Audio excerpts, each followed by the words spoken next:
Hola and bienvenidos a Humpday Hysteria con Leighton E. Fletcher. Yeah, so it's at Volume 28, Hysteria. Follow us on Twitter and Instagram at The Saucy Pod. Listen to us on iTunes and Spotify. And you already heard him once. I'm joined by my co-host, Fletcher Hoik. Leighton, you know, Drake thinks that we're both big LeBron homers, so in order to continue to exude this persona that we are LeBron homers, have you heard of his book? LeBron's book. I have not, no. It's the most popular book in modern history. It's called the King James Bible. Oh, yeah? Yep, the King James version of the Bible. How did that go? I don't know. Never really read it, but I know it's out there. It's a classic, isn't it? Some would say that it is a classic. I've heard that before, actually. A lot of story, a lot of peaks and valleys in that books. Kind of NBA season right now. On this week's show, Trevor Ariza got traded. Some teams are hot in the NBA, and the Rockets might suck. But before we get any of that, let's drop the noise. Humpday. Who's Hysteria? A Sauce on the Side production. So it's not the Trevor Ariza trade. The almost wasn't. First, he was traded with a 3-team deal with the Wizards, Suns, and Grizzlies. And that trade got reported as done, but evidently the Grizzlies thought they were giving out Marshawn Brooks instead of Dylan Brooks or some shit like that happened. Yep. So now he's just traded to the Wizards for Kelly Oubre and Austin Rivers. Fletcher, what are your thoughts on the trade? Well, I thought it was pretty hysterical when I found out that it got canceled because they were getting Marshawn Brooks and not Dylan Brooks. So that shows you sometimes that maybe, you know, you're making trades on NBA 2K better than GMs are making. But the Wizards, what they're trying to do with this Trevor Ariza trade is he's on a 1-year deal. He's shooting well from the field. He's getting, steal and a half a game. He's going to provide a nice DN3 guy. He's worked with Brad Beal and John Wall in the past. They're trying to bring in a guy who can kind of resurrect the ship, so to speak. Maybe buy him out. Maybe do something with him on the trade deadline. So they can come off of him easy if they want to. But then at the same time, they can try to resurrect this year. If it doesn't work out, no cap hit. They can try to move off of Beal and Wall in the offseason for picks. Kelly Oubre Jr., he's a young guy. He's still on his rookie deal. He's got one more year, and he's a restricted free agent. So, Phoenix is still just trying to acquire young just young assets in general. And so that's kind of why you see this deal work out for both teams here. So the Wizards have already bought out. The Suns already bought Austin Rivers. He signed with the Grizzlies today. So, what do you think the Wizards' goal in this is? Can they trade two younger players for Trevor Ariza, who's definitely career's almost over? Yeah. Do you think they're trying to buy him out so he can go to the Lakers, or do you think they want to win? They're just going to see. They're going to use having Ariza and the rest of this year as a measuring stick to just kind of get some clarity. It's like you have that employee who kind of sucks with you, and you want to have documentation. It's like, we got to document everything he does now. We got to have 3, documented incidents so we can fire him and have cause. Like, this is what they're doing here. They're going to have Ariza. They're just going to write it out to see what happens here. And if they still suck, they're going to come off that Ariza deal. They're going to move Wall, and they're going to move Beal in the offseason. So it's been not really reported, but kind of like talked about, mentioned that Ariza wants to be on the Lakers. I could see why. Do you think he's dying to be bought out? Because I saw that he landed in DC. Yeah. And didn't know how good the Wizards If they still just keep shit in the bed, they might buy him out and be like, hey, let's just go ahead and keep losing and then have our own good draft pick and then move Wall and Beal and see what we can do. So there is still the possibility that he could be bought out. What do you think's going to happen with the Wizards this year? They're going to keep doing what they're doing. They're going to keep sucking.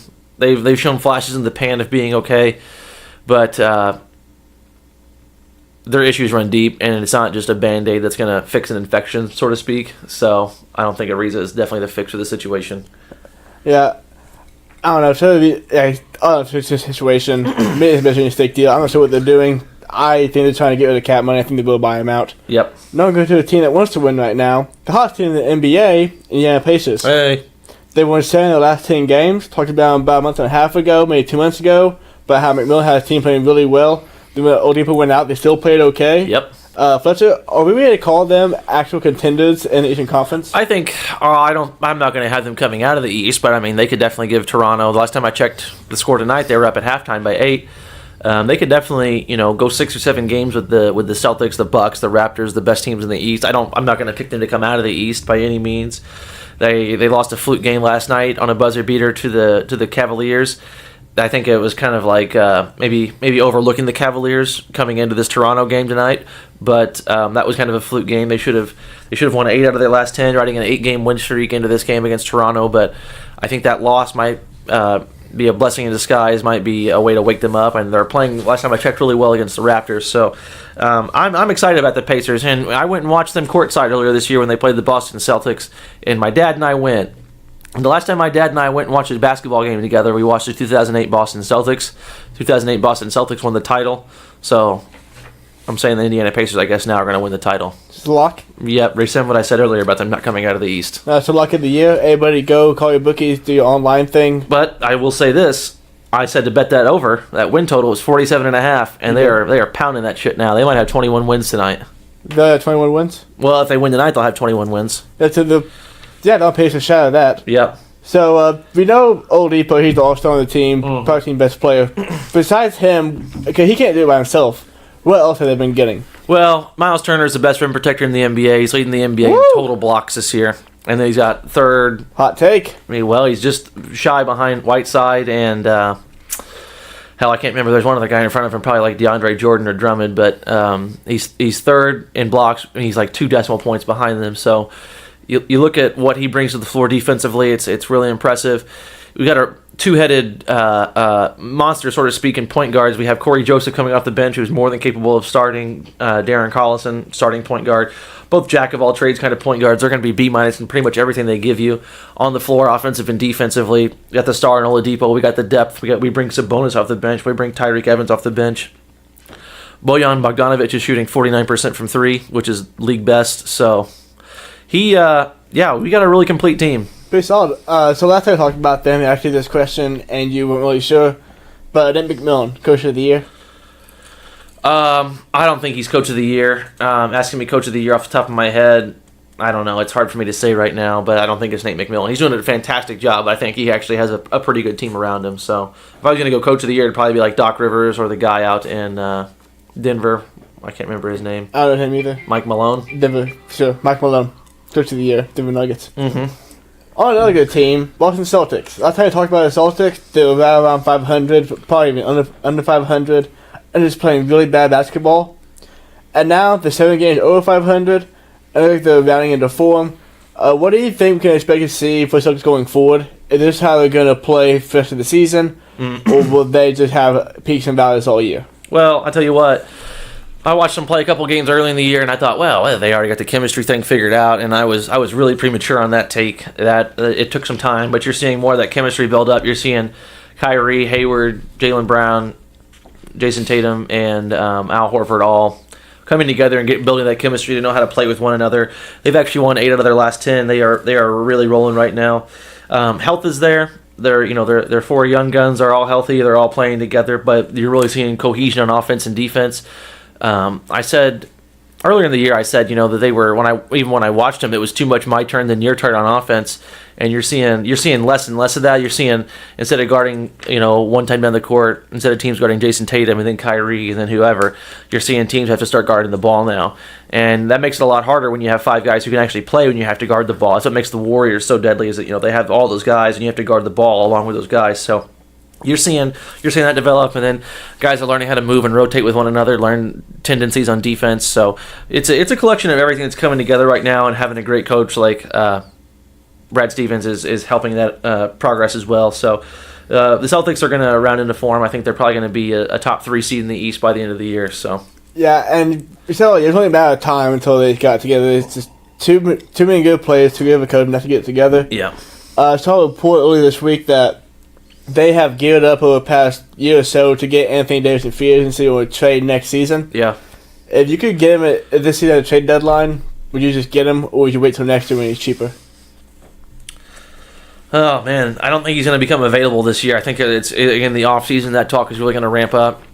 Anthony Davis won't be talking about if he's going to stay or leave with this year, and after this year, he's got 2 more years left. I think, if they don't get kind of a guarantee, then you're going to hear the shopping rumors come out. I don't think he's really going to be on the block at all until then, though. Fast forward to this offseason, if that does happen. Would Gordon Hayward be a player you think are you involved in the trade for Anthony Davis? They probably don't want Hayward. They'd probably take, They'd probably take Horford and Jaylen Brown and a couple picks. So, Yeah. And I think the Celtics are going to be able to give a better offer than the Lakers are. So, Yeah, it's probably better for the Celtics to keep Hayward. They can also get Davis anyway. Win right now. Another team that's looking to win right now, I think anyway, are the Los Angeles Lakers.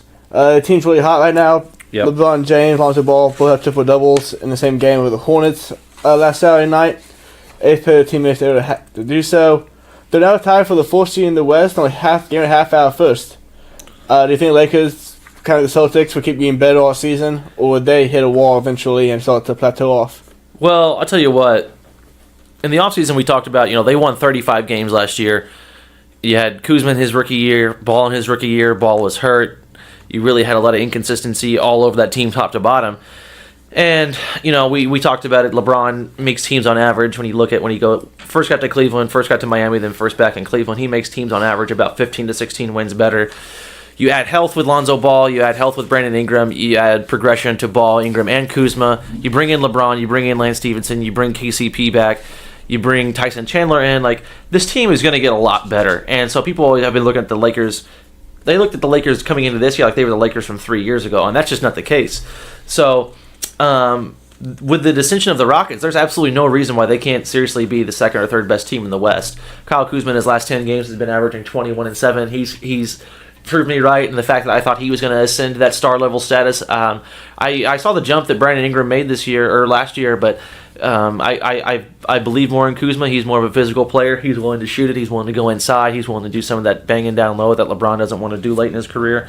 So Kuzma, I'm not surprised to see he's averaging 21-7, but having those guys progress, having that health, bringing in those rim protectors, bringing in LeBron, of course, bringing in a little extra shooting, it doesn't surprise me to see the Lakers where they're at right now. I said before the year that they were going to be 5 to 3 seed somewhere like that, and that's kind of where they're at right now. Talk about some players there. Who do you think is Lakers number 2? Kyle Kuzma. Or is it kind of just one by committee? Kyle Kuzma right now. Kuzma? Yep. Ball.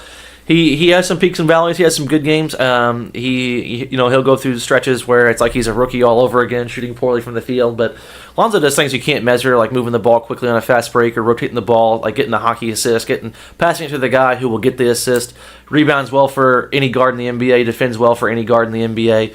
Lonzo brings things to the table that don't always show up in the stats, and he makes guys play better. He makes guys want to actually get out on the break and run aggressively and cut towards the basket aggressively because they know they might get the ball. So. Lonzo's going to be great, but Kuzma is definitely the number 2 right now. I feel like all the time now in the media I hear about people talking about Brandon Ingram. Other than LeBron who talk about Laker, do you think he'll ever reach the potential, or do you think that this way he's going to be and they're better off trading him now than waiting a year so the team can see he hasn't gotten any better? He will definitely be a guy who gets dealt. I think he's going to be a nice trading piece. People are going to fall in love with the length and the height and the potential, He's definitely not a bad player either. Like if you kept him, nobody on the Lakers is going to be disappointed.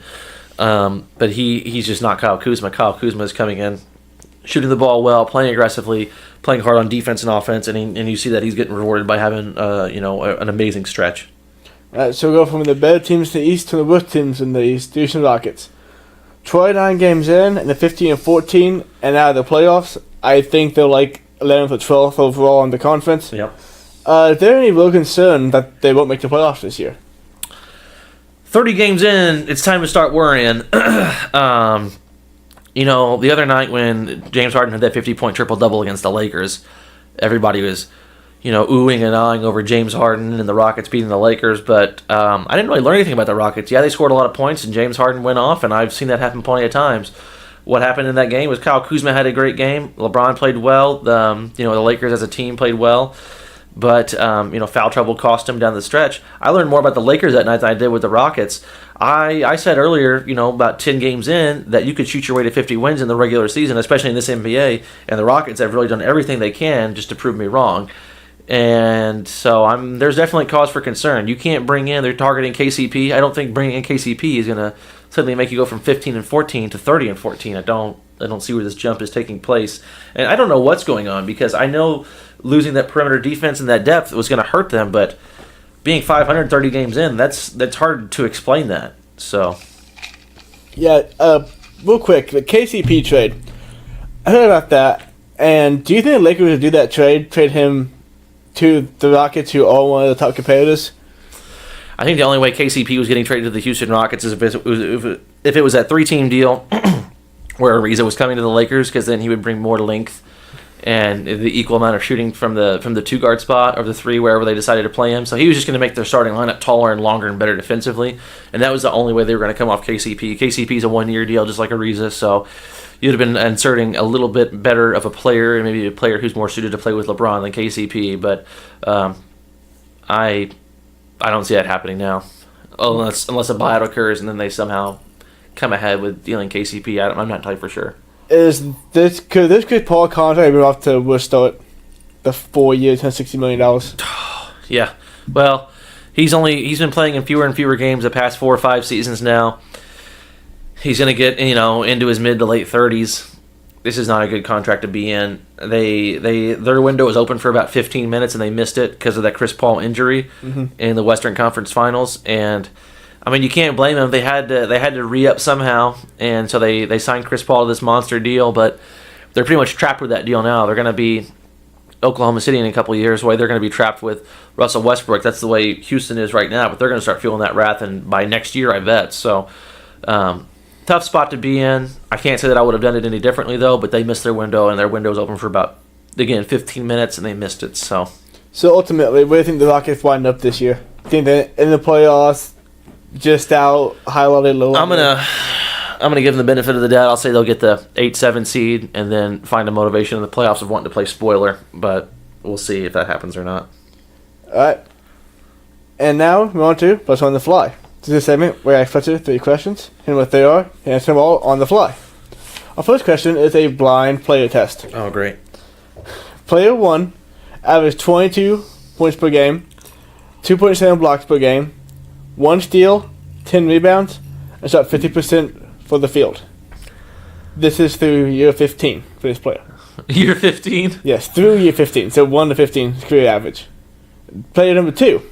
Damn. Also through 15 seasons. Averaged 17.4 points. Okay. 2 blocks, 1 steal, 13 rebounds, and shot 58% from the field. Is one of them DeAndre Jordan? No.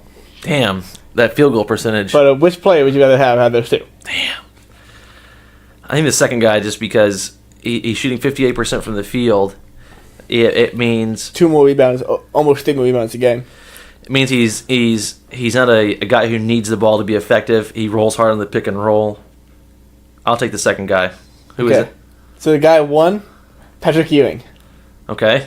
Through year 15 seasons. Guy 2, Dwight Howard. Wow. 15 well, we were talking about this a couple weeks ago. Is Dwight Howard a Hall of Famer? And I think that shows you. I think Dwight Howard should be a Hall of Fame player. Before we go on to the next one, I was doing some stats looking at today. Did you see my tweet from earlier about only 2? Pacers are up 10 at the end of the third. There you go. Only 2 players in NBA history average 16 or more points, 9 or more rebounds, 4 more assists, and shot 50% from the field for their career. Can you name me any of those 2 players? How many players did it? 2. 16, 9, 4, 50%. And what's the 4? 4 assists. 1 is still active. 1 is in the Hall of Fame. So you said 14. 16 points, 9 rebounds, 4 assists, 50% from the field. Dirk? Nope. Damn. I don't know. Lay it on me. Wilt Chamberlain. Okay. He averaged like 30 points a game. And Blake Griffin. I was going to guess Blake Griffin. I thought, no way. He averaged 21 points a game. So No there's way. 5-point range there for the next guy comes in. Okay. And one more thing before we move on. Do you see that Boban Bogdanovic is the all-time leader in PER for players with at least 1,000 minutes? Who? Boban Bogdanovic. The guy for the Clippers? Yeah. Okay. All-time leader. Do you know who the all-time leader in PER is regardless of minutes played? Wilt Chamberlain. No, Stephen Hill. All right. Oh, I never would have got that one ever. He played 2 minutes for the Thunder back in 09. Oh, my God. With 1 for 1 with 2 points and 3 rebounds, 88.8 PER. I can't believe he didn't get more tick after that. 1 and done. That's bullshit. It's a shame, really. It is. Then on to our second All-time crime. Second first round 5 question. At this point in the season, Fuck, we're not done. what is more likely? Okay. The Rockets miss the playoffs, or the Lakers win the championship? It is. Which one's more likely? Yeah. Which one is more likely? The Rockets making the playoffs. I could see them getting the 8 spot, 7 spot, and then, like I said, playing spoiler.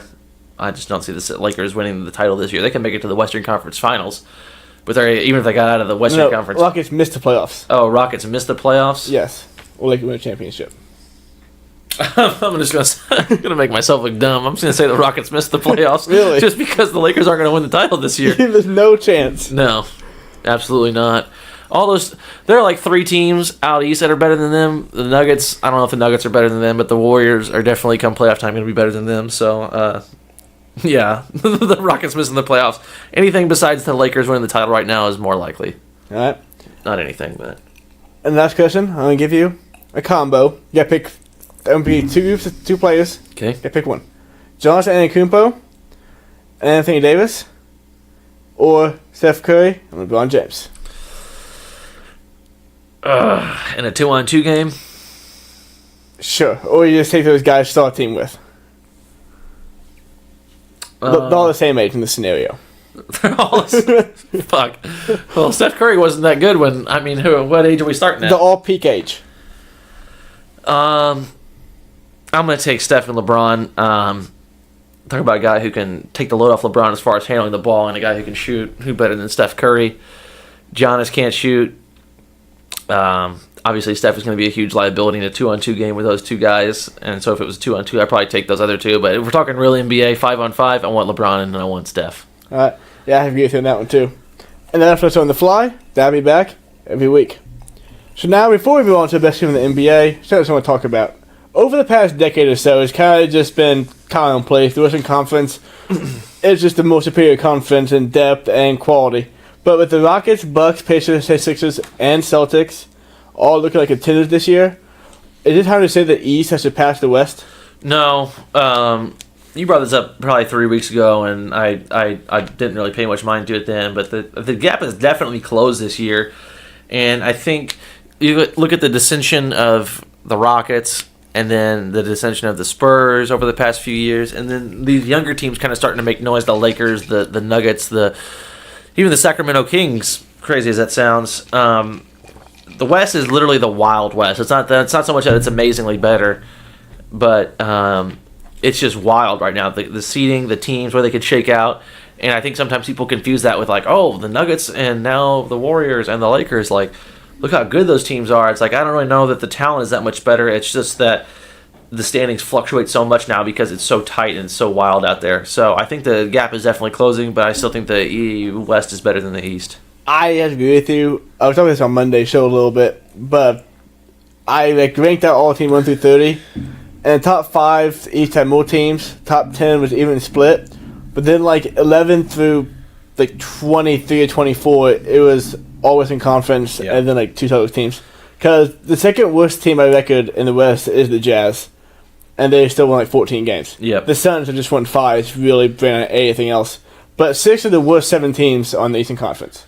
Calling the Suns to make the playoffs this year wasn't the best pick ever. Maybe next year. Man, next year. Man, talk about that real quick. You really know this one. Because I was coming into the season thinking, okay, premature. We're going to be better going to get 8 in. They can compete with some teams, win games.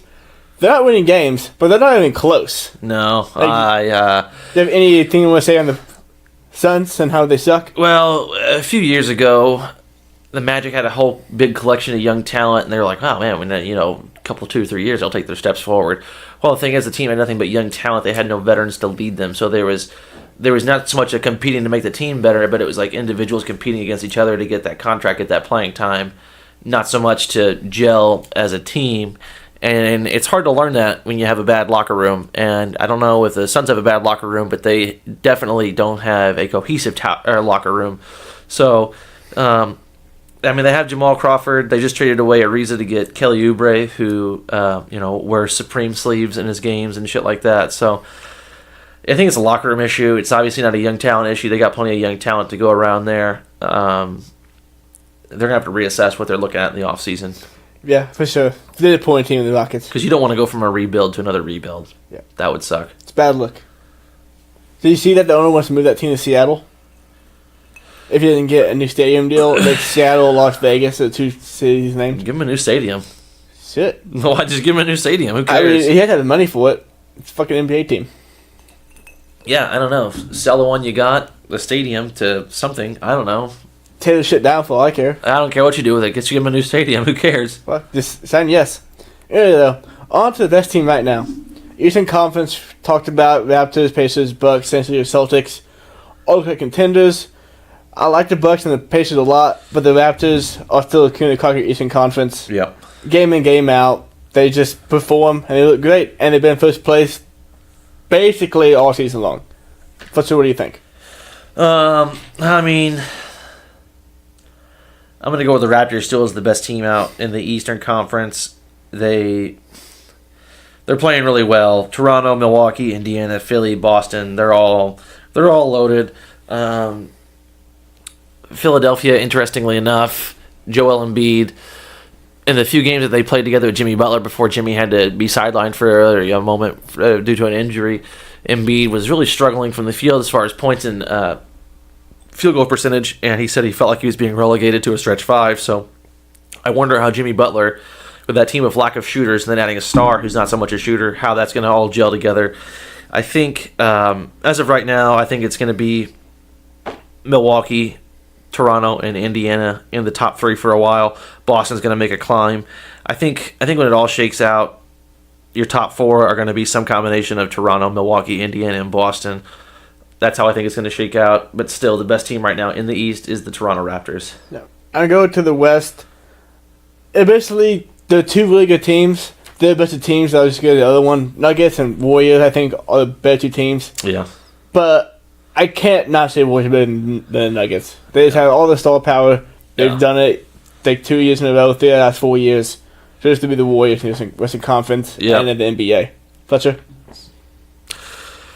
Yeah, it's just a half a game that separates the Warriors and the Nuggets, so I'm going to go with Golden State being better than Denver still. Oklahoma City, they've made a huge climb still, and I'm kind of shocked at that. They're right behind. They're right on the heels of the Golden State Warriors, but I think the Golden State Warriors are a lot better than Oklahoma City still. Los Angeles, they're at the 4 spot right now. I'm not really ready to throw them into that mix yet. Pretty much the top 3 teams in the West right now are the only teams I'm considering. I think I think Denver's good. I think Golden State is your best team in the West, followed by Oklahoma City and then Denver. I just feel like Oklahoma City has the ability to put clamps on people as far as defense is concerned, better than anybody. But, Golden State's still the best team. Yeah. So, NBA too? That question is getting harder and harder to answer because for a while, I've been saying it's been Toronto, but they're 5-5 in their last 10. They just lost 2 in a row. They're down double digits going into the fourth quarter against the Pacers tonight. I think I'm going to have to go back and say that the Golden State Warriors are the best team in the NBA. Yeah. I might be wrong because they recently lost to the Raptors, but at the same time, the Raptors kind of coming back down to earth, experiencing some of that NBA drag. So I think I'm just going to say the Golden State Warriors are the best team in the NBA right now. Yeah, I agree with you. But, the season goes to April, so we have a lot of time to change that. Mm-hmm. And I'm going to game of the week. My game of the week is Friday night. It's in LA, Pelicans at Lakers. This is a chance for Lakers to really try to impress Anthony Davis. Try to make him commit to them this offseason over any other team, so Pelicans feel pressured in trading him to the Lakers, and no one really wants him. So that game I think will be fun to watch. Fletcher? I think that game would be fun to watch. One game that I'm looking forward to that's coming up this weekend is on Sunday. The Clippers are playing the Warriors at Oracle. I think that'd be a fun game to watch, so I'm looking forward to that. Tuesday, though, Christmas Day, got a whole slate of games I'm really looking forward to. I'm really looking forward to watching the Lakers and the Warriors the most. I wish the Pacers were playing on Christmas Day, but this lets me watch objectively, not so much as a fan, but more so as, a member of the sports media now. Yeah. So I'm looking forward to the Christmas Day games a lot too. It's fun watching things now as part of sports media and knowing that you're certified to be watching this thing. And my opinion is accredited by myself. Yeah. It's fun. And that has been Volume 20 of Hysteria. You can find us each and every week. As always, stay saucy.